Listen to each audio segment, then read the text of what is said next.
Hey folks, it's been a little while since I've done a more detailed update on this, so I figured now would be a good time to do it. Um, there are a couple of things that I actually was debating for a little while and decided to change on my layout. Minor things, relatively speaking. The first is that I've cut down the sidings. I originally had a branch coming off of here, ducking under the bridge, and there was three tracks here. There's three tracks over here, and then there was a double crossover up there where that last Pennsylvania car is, and the New York Central says coming out. There was a double crossover on those two far tracks, as well as the one that I have here. And just after thinking about it and looking at it over and over, I was like, okay, well, you know what? That's kind of close together and kind of overkill. Having the one here is fine, makes sense. Having a second one up on that high spot, especially right before a bridge, kind of just seemed like, I don't know, too much. And so I made the decision to take that out. And then again, I removed the turnout that was right about here and led to a three-track kind of mini yard over there, and just put in a single section here where these two Pennsylvania coaches are. And then over here, I cut down to just two tracks, which are going to be probably like a business or industrial spur siding type thing. So I cut that down, and looking at it now, I'm kind of glad I did, because number one, that means I actually only have 4 turnouts here, and since I am doing this as a DCC layout and it's powered by a Digitrax DCS 100 at this point, I was like, well, I only need to have one DS64.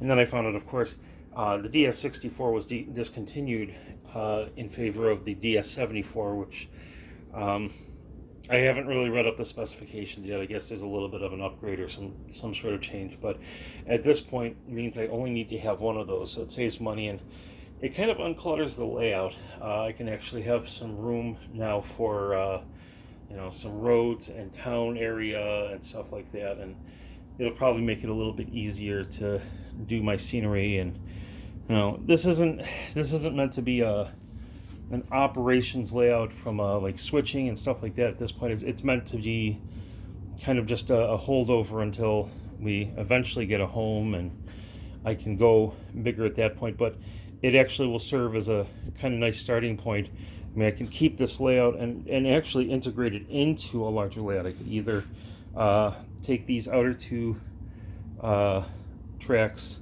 over here and send them off to another section, which is one route I could take, or I could go over here and just take the outer loop that I have and do the same. And even where the 20th Century is parked right now, the upper loop, that could even be split off as well. So I could do one, I could do the other, I could actually do both if I really wanted to, and I can expand onto the other tables which are currently in storage, or if I build a bigger table or whatever. I mean, it gives me plenty of options, but there was no point to trying to stuff that much in, and this kind of gives me the opportunity to play around with scenery and do something more. And I know some people will say, oh, well, then it'll get boring because you just have 2 trains going in a loop. I don't actually envision that we're going to be here where we currently live for more than another year, 18 months max. We're just not going to be able to do it regardless, because we just won't have the space. We need to have 4 bedrooms. We have 3 kids, 2 now and the one who's on the way. And we have 2 Siberian Huskies who we probably have another 5 or 6 years with them at least. And I'm sure they won't be our last dogs by any stretch of the imagination. And we also have 3 cats. My wife is an artist, and she would like to have some room finally to be able to set up and work on stuff more easily, especially painting. I have the model trains. I also do woodworking, and there's a very good possibility that at least part of the time, probably most of the time, maybe even all the time, we'll be working from home. So, 4 bedrooms is going to be a necessity. Having space for us to have our workstations will be a necessity. And just to give you an idea, this is both of our computers right now, and that's actually not even everything. I have one monitor that's not up yet, so we're going to need to have the space. And a little 1,200 square foot home wouldn't do us any good, because we're in 1,200 square feet right now, and it's not really enough. We have to have stuff stored up and out of the way, and obviously that, at some point I'm sure we'll have other stuff that we need to have as well. And the kids, my son and daughter, who are older, have already discussed the possibility that they might go to college or go to trade school or whatever, and obviously go locally, because they realize that might save money, and they're kind of keen to the idea of that. So, with all that said, we don't really have an option but to go for a moderate sized house. So anyway, getting back to the layout, yeah, I cut down some of the sidings, and I'm just going to store that track until the time comes and I'm ready to expand the layout. And I'm pretty sure I'm just going to expand from this section here onto those other things. The one other thing that I realized while running my trains, I've been testing out all of my different engines and stuff little by little. So I've done the 20th Century set, I've done the Amtrak cars, I have a couple of Kato Gevos or Gevos. I call them Gevos. I'm not sure if that's really the right term, but whatever. So I've been testing out some of those. I have some Conrail SD70s. I've been testing all of those, and it wasn't too bad. Obviously, the heavier the train, the more locomotives you need. Not a big deal, but the one that actually ended up revealing a little bit of a kink in the plans was back here, is my one and only, for now, steam engine. It's the Broadway Limited Imports 482 Mountain, number 6755. And everything seemed like it was good. I could only run 6 cars though, because it's a 4% grade, which is pretty steep. And so, I've got the other 2 over here right now that I own. But the reason that there's a problem, I don't know if it's going to show up here in the video or not, but right there's just a little bit of a, bow or bend or a kink that you might call it, just because it's such a sudden transition from 4% down to a completely level track. So there's a little bit of a bump on both ends there, and as the steam engine climbs up to that, it loses some traction. And when I had all 8 cars on, it was way too much traction that it was losing, and it would just completely stall out there, and the back end of the engine would lift off, and that would be it, and I'd have to kind of nudge it to get it over. So part of that will be solved. I'm going to smooth this out and lift it just a little bit longer, and that lets me extend some of that out to here. That should probably solve the issue. That's one thing that I've learned from it. If you have steam engines, a 4% grade is really kind of tricky, especially if it's on a curve like on here. You have to kind of watch it with that, because it's very easy to leave your engine with a situation where it's stuck kind of lifting up and balancing itself, and once that happens, you're done, you're out of luck. So I've got a little bit that'll get fixed probably when I start doing the scenics. And then over here, there's a little bit of adjustment still to do too.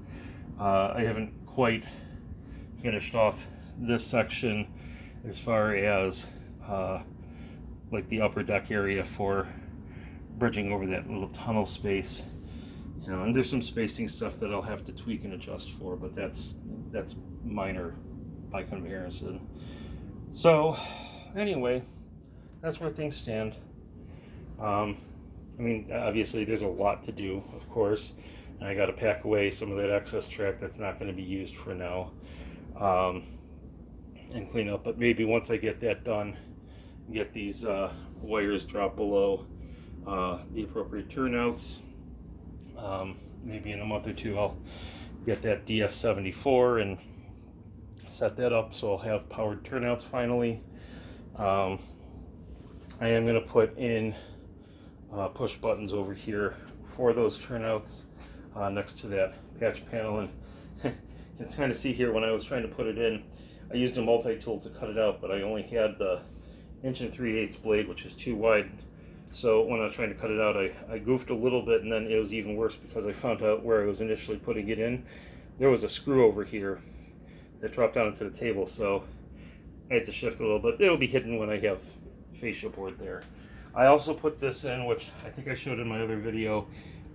It's, you know, the typical kind of PC power port thing, and obviously it's not plugged in, but, you know, have all my power coming off of that, which will make things nice. You know, so this way I can just plug in one single cord and off I go. Yeah, so that's where things stand. And the final thing, of course, that I have to deal with, this was really kind of obnoxious. There's one thing I don't like about some of these systems is these plugs. You know, you can see it there, it's outlined. There's a part missing. The plastic tab that locks this thing into place snapped. I was protected, didn't matter. They wear out over time. So unfortunately it pops out way too easily now. I know I can fix that. I'll have to get the plug for it and put that in, and, you know, minor inconvenience. It's not like it's the end of the world, but at some point too, I'll probably get the wireless duplex radio jack in here, and also get myself a wireless controller for it, which will ultimately make things a lot easier. So yeah, made a little bit of progress. Been some learning. You can see where I've got those two blue Kato Unitrack connectors.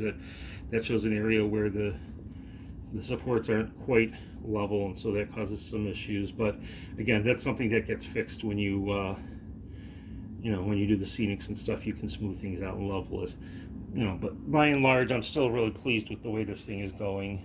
As I said, there's little things I still have to cut out and work through and carve away and all that sort of stuff, but this definitely counts to me as progress, and making that determination to get rid of the extra tracks.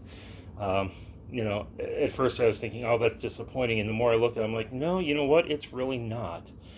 There is such a thing as overdoing it, and you know, this will, like I said, this will keep me busy for at least another year or two anyway. I can be working on scenery, I can do some buildings. It gives me practice with doing the scenics, which I've never quite gotten to on my own before. So, you know, gives me a lot of chances to do things and try things out on a small scale, and I can always expand it.